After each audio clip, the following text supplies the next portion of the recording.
Hello students, welcome to education type academy. मैं हूं आपकी प्रज्ञा मैम और आज के लेक्चर में हम class 8 history chapter 2 from trade to territory the company establishes power का थर्ड पार्ट देखेंगे। तो पहले दो पार्ट है उसमें हमने काफी सारी चीजों पे देखा कि कैसे जो है ब्रिटिशर्स यहाँ पे अपना पूरा कब्जा जमाते हैं, ट्रेडिंग करने के लिए आए रहते हैं, लेकिन यहाँ पे अपना पूरा टेरिटरी जो है उसमें कब्जा कर लेते हैं।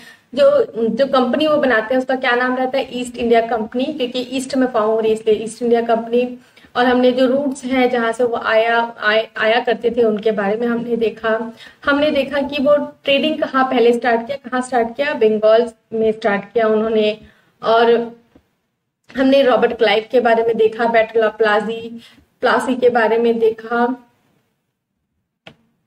और आगे जो है हमने ये देखा कि कंपनी ऑफिशियल्स हैं वो अब क्या है, खुद ही नवाब बन के एक जो रीजन है उसको रूल करने लग गए, किसी और को नवाब नहीं बना रहे थे अब। और कंपनी जो है अपना जो रूल है वो अब एक्सपांड करने जा रही थी। ठीक है, तो बैटल ऑफ बक्सर के बारे में भी हमने देखा। हमने टीपू सुल्तान के बारे में देखा कि उनको टाइगर ऑफ मैसूर क्या क्यों कहा जाता है, उसके बारे में देखा। हमने देखा कि वॉर जो मराठास के साथ जो उनकी लड़ाई है वो कैसे हुई, कहाँ हुई, उस चीजों के बारे में भी हमने देखा। ठीक है, अब जो है हमको देखना है द क्लेम टू पैरामाउंटेसी। तो इसका क्या मतलब होता है? पैरामाउंटेसी का मतलब भाई वो अब क्या है, सुप्रीम पावर बन गए हैं। जो अब ब्रिटिशर्स यहाँ पे आए हैं अब उन्होंने पूरे जगह अपना कब्जा पर जमा लिया है और वो क्या है, अब एकदम सुप्रीम पावर बन चुके हैं।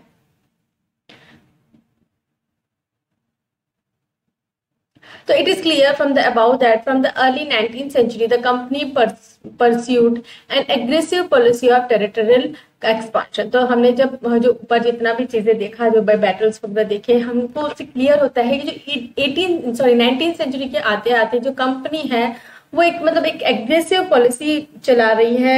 एग्रेसिव मतलब तेज जल्दी होना एक पॉलिसी चला रही है, जिससे क्या है उन्होंने सारी जो टेरिटरी है इंडियन सब कॉन्टिनेंट के उसमें अपना लगभग कब्जा कर लिया है अंडर लॉर्ड हेस्टिंग्स। ठीक है, Lord Hasting another governor general है। उनका टाइम पीरियड क्या है? 1813 से 1823। A new policy of paramountcy was initiated. उन्होंने एक न्यू पॉलिसी बनाई, किसने? लॉर्ड हेस्टिंग्स ने, जिसका क्या नाम है? Paramountcy. Now the company claim that its authority was paramount और supreme, hence its power was greater than that of Indian states. तो अब क्या है, कंपनी क्या क्लेम कर रही है कि वो जो उनकी जो अथॉरिटी है, वो जो रूल कर रहे हैं वो क्या है, सुप्रीम है। और जितने जो इंडियन स्टेट्स है, जो रीजनल किंगडम अभी भी जो भारतीय राजा के पास है, वो उनसे क्या है, पावर में ज्यादा है। In order to protect its interest it was justified in annexing और threatening to annex any Indian kingdom. ठीक है, तो ये क्या बोलना चाह रहे हैं, ये क्या करना चाह रहे हैं कि अगर जो है उनको प्रोटेक्ट करना है अपने इंटरेस्ट को, ठीक है, तो उनको क्या करना है, वो मतलब जस्टिफाई कर रहे हैं कि भाई हम क्या है, किसी भी राज्य को जो है वहां पे जाकर उनको धमकी दे सकते हैं। ठीक है, उनका राज्य है, उनको जाकर कब्जा कर सकते हैं या उनको धमकी देकर वो राज्य अपने अंडर ले सकते हैं। This view continue to guide later British policies as well. और यही जो व्यू है ना, ये धमकाने का और कब्जा करने वाला, ये आगे भी कंटिन्यू रहा। This process however did not go unchallenged। तो ये जो प्रोसेस है ना कब्जा करने वाला, ये क्या है, लोग भी इसको चैलेंज करते थे, है ना। कौन चैलेंज करते थे? इंडियन स्टेट्स जो अभी भी दूसरे राजाओं के पास है वो लोग। For example when British try to annex the small state of Kittur in Karnataka today. तो ब्रिटिशर्स ने क्या किया, कब्जा करने की कोशिश की एक छोटा सा शहर, एक छोटा सा स्टेट है क्या, कित्तूर, कर्नाटका में।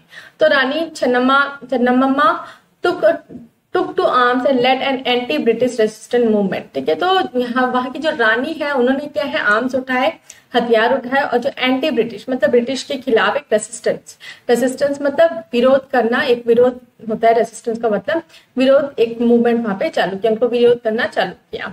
She was arrested in 1824 and died in prison in 1829।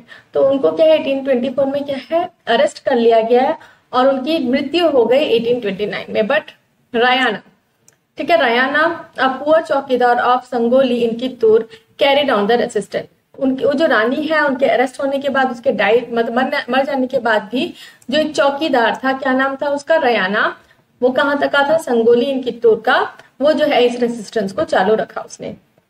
With popular support he destroyed many British camp and records. तो यहाँ पे जो है उन्होंने उनको बहुत सारा सपोर्ट मिला जो उनकी जो जनता थी उनसे, और उन्होंने क्या है बहुत सारे जो ब्रिटिश के कैंप्स और रिकॉर्ड्स हैं उनको क्या है डिस्ट्रॉय कर दिया, खत्म कर दिया। He was caught and hand up by the police by the British in 1830, और 1830 में उनको क्या है पकड़ लिया गया और फांसी पे लटका दिया। You will read more about several cases of resistance later in the book. और ऐसी कई सारी जो किस्से कहानियां हैं ना, हमको आगे की जो चैप्टर्स है उसमें देखना है। तो सारा वीडियो लेक्चर देखिए, एक एक करके मैं सारे चैप्टर्स को कवर करते जा रही हूँ। In the late 1830s, the East India Company become worried about Russia। तो 1830 के बाद का समय जो है उस समय क्या है जो ईस्ट इंडिया कंपनी है वो किसके बारे में चिंता करने लगी, रशिया में। It imagined that Russia might expand across Asia and enter India from northwest। तो रशिया जो है उसकी चिंता क्यों हो गई, उनको क्या लग रहा था कि रशिया जो है, रशिया के जो लोग हैं वो क्या है आगे बढ़ते जा रहे थे, और उनको ये डर था कि वो एशिया को क्रॉस करके कहीं इंडिया में एंटर ना करते। और किस साइड से, नॉर्थ वेस्टर्न साइड से। तो नॉर्थ वेस्टर्न साइड में कौन सा राज्य होता है, जो पंजाब वाला एरिया है वहां पे। तो driven by this fear the British now wanted to secure their control over north west. और उनको इस चीज की चिंता थी कि भाई नॉर्थ वेस्ट से रशिया की पीपल जो है वो मत आ जाए, इसलिए वो क्या करना चाहते थे जो नॉर्थ वेस्टर्न साइड है उसको भी अपने अंडर कंट्रोल में रखना चाहते थे। They fought a prolonged war with Afghanistan between 1838 and 1842 and establish indirect company rule there. और देखिए उसी समय जो है यहाँ पे तो कब्जा करके रखा था, लेकिन क्या है अफगानिस्तान में भी उनकी लड़ाई चल रही थी 1838 से 1842 के बीच में, और उन्होंने वहां पे एक इनडायरेक्ट कंपनी रूल वहां पे एस्टैब्लिश कर लिया था। तो Sindh was taken over in 1843, और जो सिंध प्रांत जो है उसको उन्होंने कब कब्जा किया, 1843 में। Next in line was Punjab. ठीक है, तो अब क्या है वो किस पे कब्जा करना चाह रहे थे, पंजाब में। But the presence of Maharaja Ranjit Singh held back the company. तो जो महाराजा रणजीत सिंह है उसके डर से जो है कंपनी क्या है दूर हटती थी। After his death in 1839 two prolonged war was fought with the Sikh kingdom. तो 1839 में जब रणजीत सिंह की डेथ हो गई उसके बाद दो प्रोलॉन्ग मतलब बहुत ही लंबे समय तक चलने वाला, ठीक है, prolonged war were fought with the Sikh kingdom.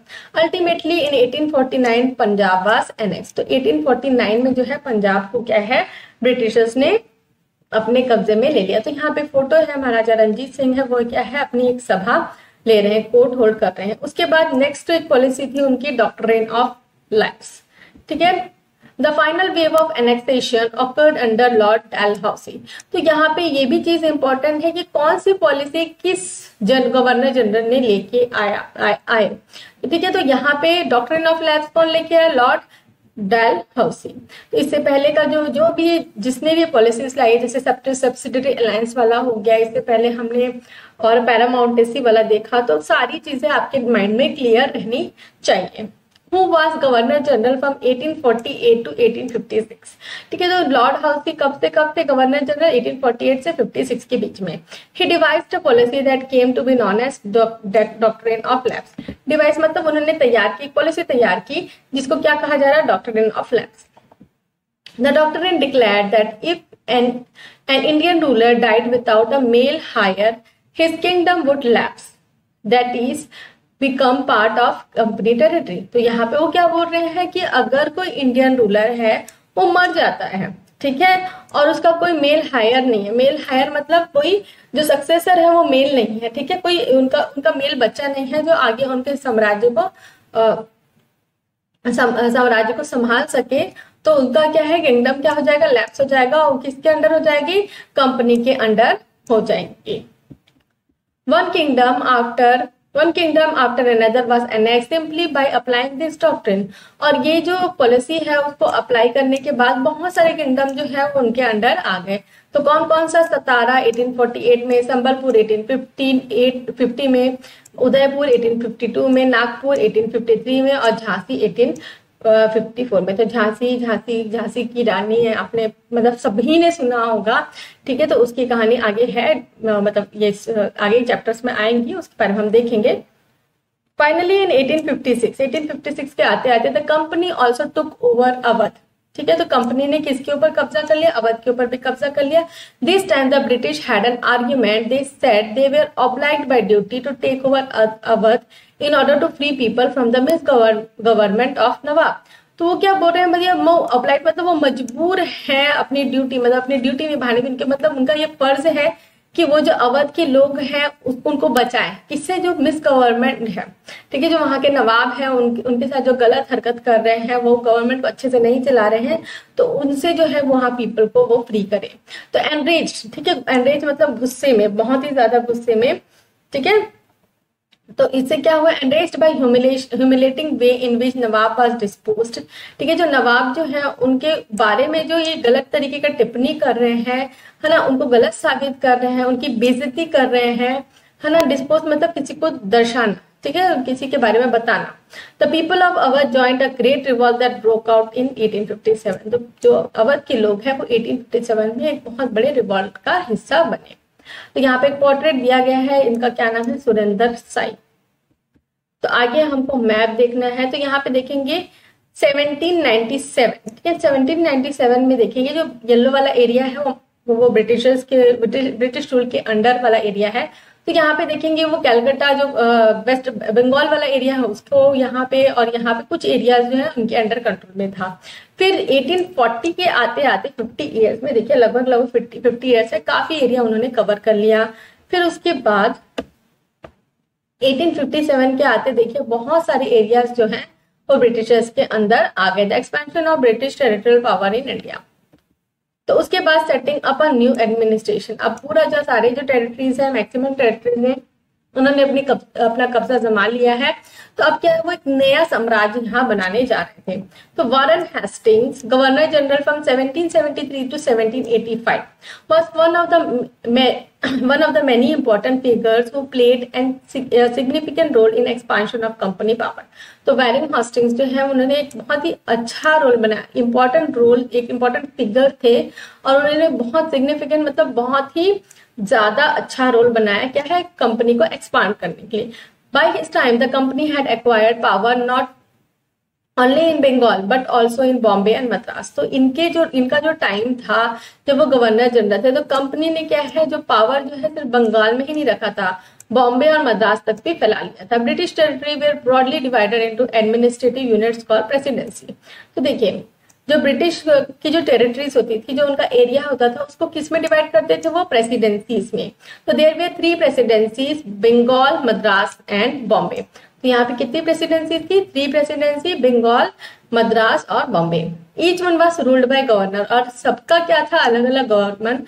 The supreme head of the administration was called governor general, और जो उसका सुप्रीम हेड हुआ करता था, सबसे ऊपर पद में जो रहता था, उसको क्या कहा जाता था, governor general. Warren Hastings, first Governor General, introduced several administrative reforms, notably in the sphere of justice.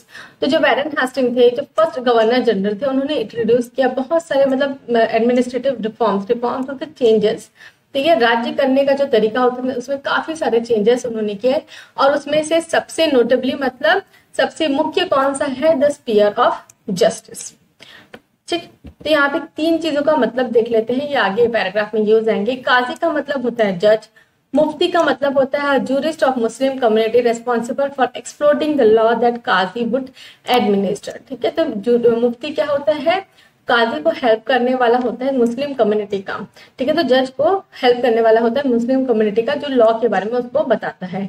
Impeachment मतलब किसी के ऊपर आरोप लगाना। Trial by the House of Lords in England for charges of misconduct brought against a person in House of Commons। ये जैसे मैं बताया कि मतलब एक आरोप लगा रहता है कि मतलब वो जो अपनी जो ड्यूटी है, मिसकंडक्ट मतलब जो अपनी जो ड्यूटी है उसको ठीक तरीके से नहीं निभा रहे थे, कुछ उन्होंने गलती की है, कुछ ब्राइबरी वाला जो प्रोसेस होता है, रिश्वत वगैरह लेने का या फिर कुछ और घोटाला वगैरह करने का उन्होंने काम किया है। From 1772 a new system of justice was established, ठीक है। 1772 से एक नया सिस्टम जो है जस्टिस देने का, जो कोर्ट वगैरह होता है, उसको एस्टैब्लिश किया। Each district was to have 2 court, जो डिस्ट्रिक्ट हुआ करता था, एक जो डिस्ट्रिक्ट, उसमें क्या थे, 2 कोर्ट्स हुए करते थे, अ क्रिमिनल कोर्ट, ठीक है, फौजदारी अदालत, एंड अ सिविल कोर्ट, दीवानी अदालत, ठीक है। तो मौलवीस एंड हिंदू, मौलवीस जो है मुस्लिम के हिंदू मतलब मुस्लिम धर्म को मानने वाले जो लीडर्स होते हैं उनको, और Hindu pandit interpreted Indian laws for European district collectors who presided over civil courts. तो यहाँ पे जो है मौलवीस और हिंदू पंडित जो है वो इंटरप्रेट करते थे, मतलब बताते थे जो इंडियन लॉज है वो यूरोपियन के डिस्ट्रिक्ट कलेक्टर्स को बताते थे। और डिस्ट्रिक्ट कलेक्टर्स जो क्या होते थे, हेड होते थे सिविल कोर्ट्स के। क्रिमिनल कोर्ट्स वे स्टिल अंडर काजी, ठीक है, जो क्रिमिनल कोर्ट्स है वो किसके अंदर होते थे, सिविल काजी के अंडर होते थे। एंड मुफ्ती, ठीक है, काजी और मुफ्ती जो है वो क्रिमिनल कोर्ट्स को जो है अगर कोई क्राइम कर रहा है उसको वो लोग सॉल्व करते थे, लेकिन वो किसके अंडर होता था, सुपरविजन ऑफ कलेक्टर्स, कलेक्टर्स के अंडर हुआ करता था। तो यहाँ पे हम देख सकते हैं बहुत बड़ी सभा, ये कौन सी सभा है, ट्रायल ऑफ वैरन हेस्टिंग्स, ठीक है। वैरन हेस्टिंग्स को जब ट्रायल के लिए लेके आया, ट्रायल मतलब उनके ऊपर कुछ आरोप लगा है और उस आरोप को जो है कोर्ट में पेश किया जा रहा है। Painted by R G. पोलैंड 1789। तो Warren Hasting went back to England in 1785 में जब वैरन हेस्टिंग वापस गया England, Edmund Brook accused him of being personally responsible for misgovernment in Bengal.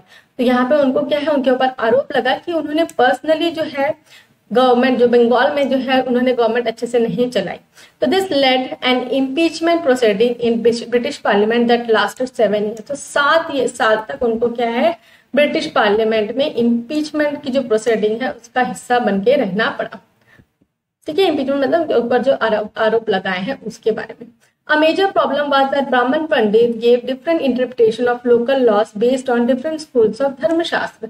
अब देखिए जो ये जो कोर्ट चल रहा है, ये जो एडमिनिस्ट्रेशन प्रोसेस है जिसमें हिंदू पंडित जो बता रहे हैं, तो उसमें प्रॉब्लम क्या रहती थी, जो ब्राह्मण पंडित थे वो अलग अलग इंटरप्रिटेशन बताते थे, अलग अलग मतलब बताते थे जो लोकल लॉस है, ठीक है। और वो किसके बेसिस में बताते थे, उन्होंने अलग अलग जगह से धर्मशास्त्र की विद्या ली थी, धर्मशास्त्र के बारे में ज्ञान लिया था, तो वो अलग अलग चीजों को बताते थे। To bring about uniformity in 1775 11 pandits were asked to compile a digest of Hindu laws. तो यहाँ पे देखिए अलग अलग वो चीजें बता रहे हैं, तो इसलिए क्या है यूनिफॉर्म लॉ रहे, इसलिए 1775 में क्या है उन्होंने क्या किया, 11 पंडित को अपॉइंट किया कि वो कंपाइल करे। कंपाइल मतलब लिख के दे उनको, एक मतलब बुक के फॉर्म में लिख के दे जो डाइजेस्ट, ठीक है, हिंदू लॉज है उसको एक बुक के फॉर्म में एक जगह मतलब सारा जो लॉज है वो रहे वैसे तरीके से। तो N B. Halhed translated this digest into English, और एन.बी. हैंडलेट जो थे उन्होंने जो ये डाइजेस्ट है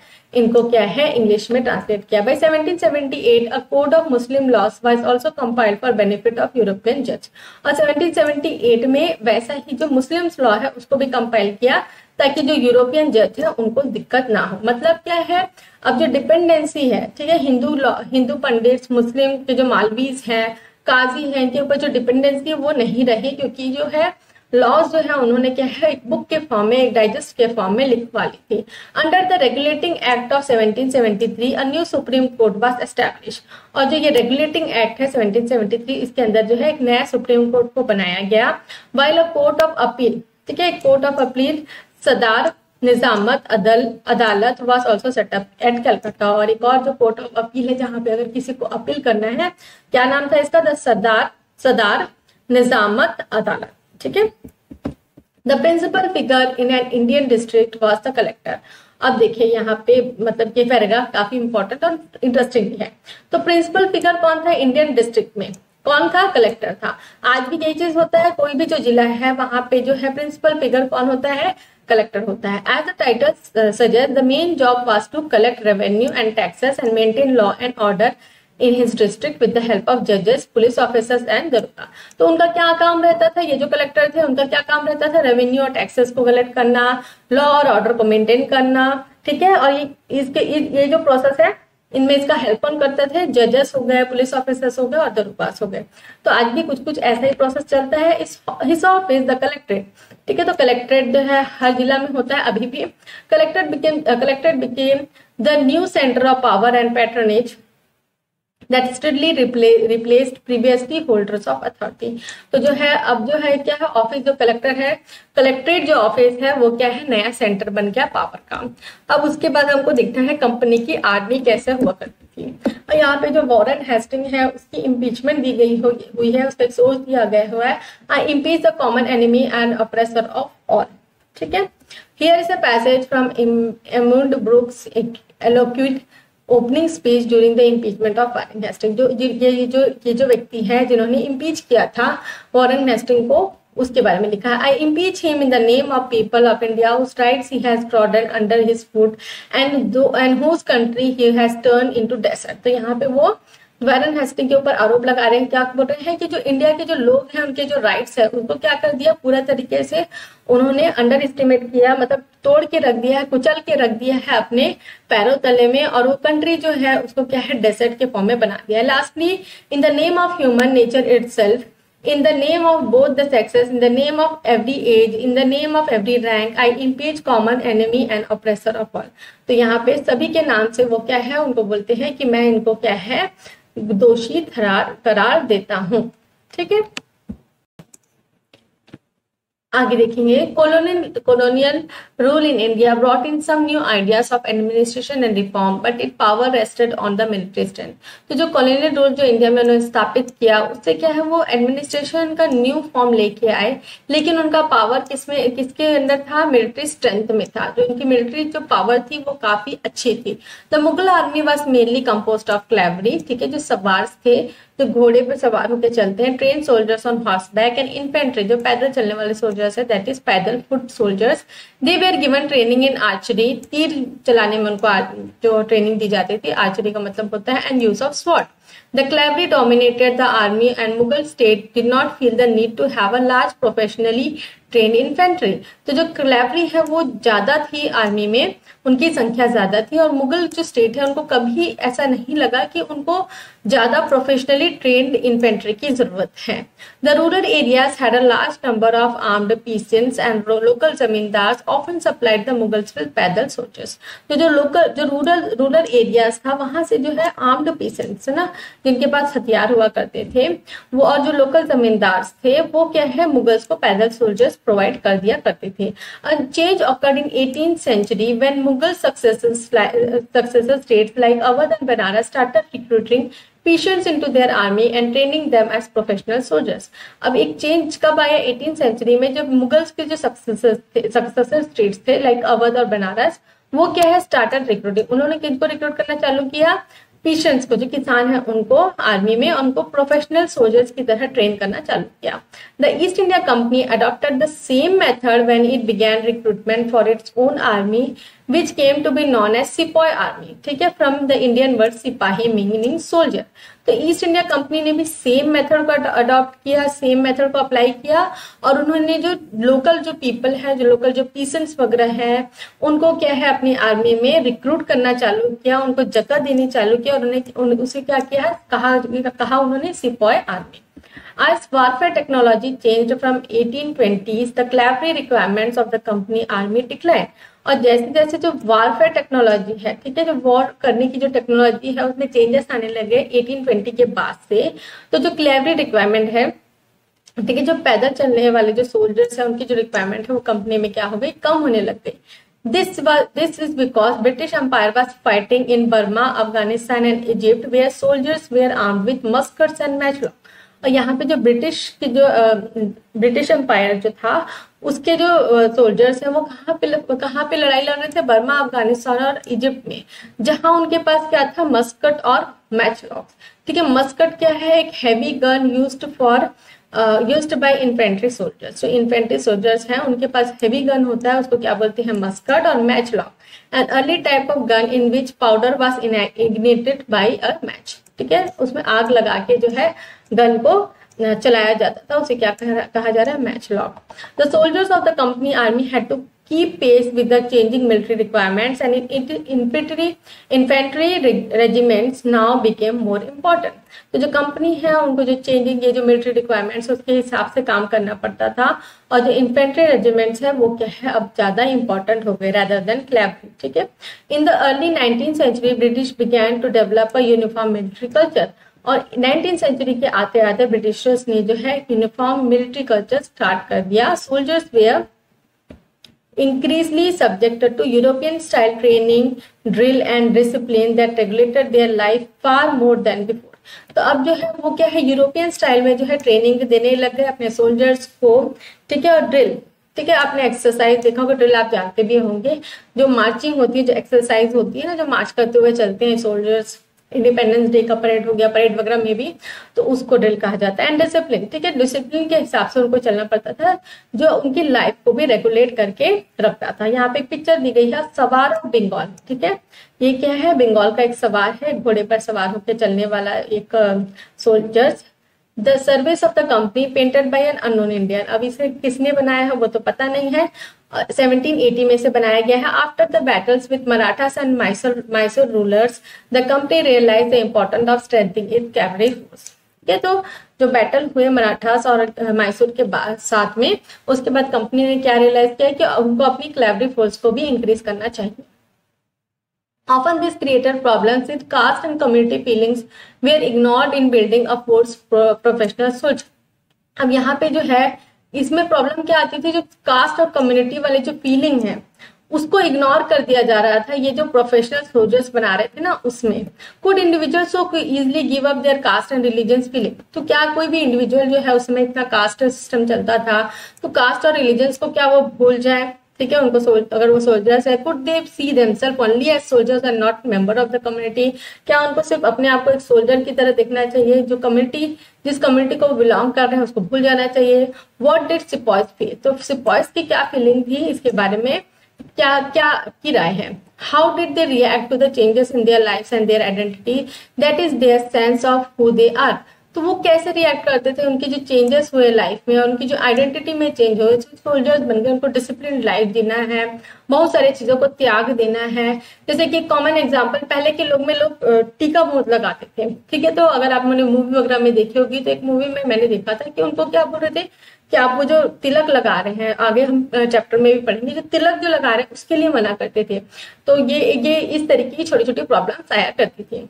The revolt of 1857 give us a glimpse into the world of Sepoy। तो जो रिवॉल्ट ऑफ 1857 जिसके बारे में हम चैप्टर 5 में पढ़ेंगे, वो आपको दर्शाएगा कि वो जो सिपॉयज थे उनकी लाइफ कैसा हुआ करती थी। अब हमको लास्ट में कंक्लूजन देखना है। Thus the East India Company was transformed from a trading company to a territorial colonial power। ठीक है, पूरे चैप्टर हमने देखा। The arrival of a new steam technology in early 19th century also aided this process। और जो नई steam technology थी, जो शिप्स वगैरह में यूज की जाती थी, उससे क्या है, ये प्रोसेस काफी जल्दी होने लगा। Till then it would take anywhere between 6 and 8 months to travel. ठीक है, इससे पहले तक क्या था, 6 से 8 महीने लग जाते थे इंडिया आने में समुद्र के रास्ते पे। Steam ship reduce the journey time to 3 weeks। अब जो स्टीम शिप्स आने के बाद से जो जर्नी टाइम है वो कितने टाइम्स की हो गई, 3 weeks, है ना। कहाँ जहाँ 6 से 8 महीने लग रहे थे, अब 3 हफ्ते में क्या है, आप इंडिया पहुंच सकते हैं। Enabling more Britishers and their family to come to far off country like India. इससे क्या हुआ, तो काफी सारे ब्रिटिशर्स हैं और उनकी फैमिली जो है हमारी कंट्री में आने लग गए। By 1857 company came to exercise direct rule over 63% of the territory and 78% of the population of Indian subcontinent. तो 1857 के आते आते जो कंपनी है, उन्होंने 63% जो टेरिटरी है इंडिया की, उसमें कब्जा कर लिया था, और 78% जो है पॉपुलेशन का वो इंडियन सबकॉन्टिनेंट के वो उनके अंडर थे। Combined with this indirect influence on the remaining territory and population of the country, East India Company had virtually the whole of India under its control। तो एक नाम से हम कह सकते हैं, जो बाकी जो पोर्शन है 63% टेरिटरी उनके अंडर है, और बाकी जो पोर्शन है उसके अंडर भी, मतलब उसमें भी जो है कहीं ना कहीं उनका इनडायरेक्ट इन्फ्लुएंस रहा है। तो हम ये कह सकते हैं कि सारा जो पूरा इंडियन सब कॉन्टिनेंट है, इंडियन जो है, उसमें उन्होंने अपना राज्य सब जमा किया था। ये चैप्टर यहाँ कंप्लीट होता है। बस हमको यहाँ पे एल्सवेयर देखना है, मतलब जब इंडिया में ये चीज हो रही थी तो बाहर के देश में भी कुछ ऐसा हुआ है। तो यहाँ पे हमको देखता है slave trade in south Africa. South Africa में स्लेव्स की ट्रेड होती है। स्लेव मतलब गुलाम। अब ये गुलाम कौन होते थे, इंसान। तो आप सोच सकते हैं उस जमाने में इंसानों को भी बेचा और खरीदा जा सकता। तो यहाँ पे पिक्चर्स में देख सकते हैं आप, कितना मतलब त्रासदी दिखाया जा रहा है। लोग मतलब कितने मतलब गरीब, और मतलब कितना कपड़े तक नहीं है इनके शरीर में, ठीक है। और यहाँ पे लकड़ी पे जा रहे हैं, ठीक है। यहाँ पे कोई मतलब बहुत कराह रहा है, आप देख सकते हैं, ठीक है। तो डच ट्रेडिंग शिप्स, तो डच की जो ट्रेडिंग शिप्स है reach South Africa in 17th century। South Africa कब पहुंची? 17th century. Soon a slave trade began, ठीक है, उसके बाद जो स्लेव ट्रेड चालू हुआ। People were captured, chained and sold in slave market. तो लोगों को क्या है, कब्जा, ठीक है, उनको जैसे जानवर को कैप्चर करके रखते हैं ना बंदी बना के, ठीक है, तो उनको क्या है वैसे ही पकड़ा जाता था, उनको चेन से बांधा जाता था और मार्केट में उन्हें बेचा जाता था। तो आप सोच सकते हैं कितना मतलब दुखदाई मतलब ये सिचुएशन रहा होगा उस समय का। When slavery ended in 1834, there were 36,774 privately owned slaves at the Cape located in southmost tip of Africa। तो स्लेव ट्रेड जो है, स्लेवरी जो है वो क्या है 1834 में बंद हुई और तब तक देखिए 36,774, ठीक है, इतने सारे जो स्लेव्स हैं उनको क्या है वो कहाँ पे थे? South most tip of Africa में। A visitor to the Cape in 1824, ठीक है, कोई विजिटर है जो यहाँ पे इस लोकेशन साउथ अफ्रीका में आया था 1824 में, has left a moving account of what he saw at slave auction. जब स्लेव की ऑक्शन हो रही थी, मतलब उनकी बोली लगाई जाती थी, तो वहां पे उन्होंने क्या देखा? Having learn that there was a sale of cattle, farm stock etcetera by auction, we halted our wagon for the purpose of procuring fresh auction. तो यहाँ पे है उनको क्या लगा, जो विजिटर है वो जो 1824 में यहाँ पे रुके हैं, उनको क्या लगा, उनको ये मालूम हुआ कि यहाँ पे क्या है ऑक्शन होता है, लेकिन उनको क्या मालूम हुआ ऑक्शन किसका होता है? कैटल का होता है, और जो फार्म में रखने वाले जानवर है उनका होता है। तो इसलिए वो अपना जो गाड़ी है उसको वहां पे रोकते हैं ताकि वो एक फ्रेश ऑक्शन को खरीद सके, मतलब एक जो भी ऑक्शन का बच्चा वगैरह उसको खरीद सके। Among the stock was a female slave and her 3 children. और यहाँ पे वो क्या देखते हैं कि वहां पे एक फीमेल स्लेव है, ठीक है, और उसके 3 बच्चे हैं जिसको ऑक्शन में रखा गया है। Farmers examine them as if they had been so many head of cattle. और उसको जो फार्मर्स है वो कैसे एग्जामिन कर रहे हैं कि मतलब वो जैसे कैटल होते हैं ना, मतलब जानवर होते हैं उसकी तरह। They were sold separately and to different purchases. और इनको क्या है अलग से बेचा जाता था और अलग अलग जो खरीदार है उनको। The tears, the anxiety, the anguish of the mother, है ना, उसकी वो जो माँ है और उसके जो 3 बच्चे हैं, तो यहाँ पे माँ के बारे में बता रहे हो, उसके जो आंसू हैं, ठीक है, उसके अंदर जो दर्द है, ठीक है, एनेक्सिटी दर्द है, गुस्सा है, चिंता है, और एंग्विश मतलब उसके अंदर जो पीड़ा है, ठीक है, उसके अंदर जो पीड़ा हो रही है जब वो देख रही है कि उसके जो बच्चे हार्ट रेंडिंग मतलब जो उसके अंदर जो दिल में बहुत ही दुख हो रहा है जब वो अपने बच्चों को देख रही है। And the simplicity and touching sorrow of the poor young ones while they clung to their distracted parent, ठीक है, क्लंग मतलब चिपके रहना, ठीक है, जब उनको देख रहे हैं वो जो छोटे छोटे बच्चे हैं, मतलब उनके जो अंदर दर्द है, जब वो अपने जो पेरेंट्स हैं जो इनके बारे में मतलब सोच रहे हैं, देख रहे हैं कैसे मतलब करना है, उनसे जो चिपके हुए अपने जो पेरेंट्स से, contrasted with the market insensitive. और उसके विपरीत में क्या है, मार्केट में जो इनसेंसिटिव मतलब जो लोग हैं उसको खरीद रहे हैं, बेच रहे हैं, उसके बारे में जो है राइटर बताना चाह रहे हैं। एंड जो जॉकुलर कॉन्टिनेंस ऑफ द स्पेक्ट्रम, ठीक है, मजाकिया, ठीक है, जॉकुलर कॉन्टिनेंस मतलब मजाकिया जो उनका जो फेस है ना स्पेक्टेटर्स को, उनको वो देख रहे हैं। तो ये कहा किसने है? Nigel Warden, the chain that binds us, a history of slavery at Cape 1996, ये बुक में ये जो है पैराग्राफ दिया हुआ है। तो ये चैप्टर यहाँ पे खत्म होता है। काफी लंबा चैप्टर था लेकिन काफी इंटरेस्टिंग भी था। तो हमने देख लिया कि कैसे जो है ब्रिटिशर्स ने यहाँ पर साम्राज्य फैलाया, कौन सी जो लड़ाइयाँ हैं वो लड़ी गई। हमने लास्ट में ये इतना मतलब दुखदाई जो स्लेव ट्रेड है उसके बारे में भी देखा। तो ये वीडियो लेक्चर यहाँ पे खत्म होता है। वीडियो पसंद आया है तो लाइक शेयर करें, कमेंट करके बताएं, डाउट है तो भी आप कमेंट में पूछ सकते हैं। और अगर वीडियोस पसंद आते हैं तो चैनल को सब्सक्राइब कर लीजिए, बेल नोटिफिकेशन को भी ऑन कर लीजिए ताकि जब भी मैं नए वीडियोस डालूं तो आपको नोटिफिकेशन मिल सके। Thanks for watching.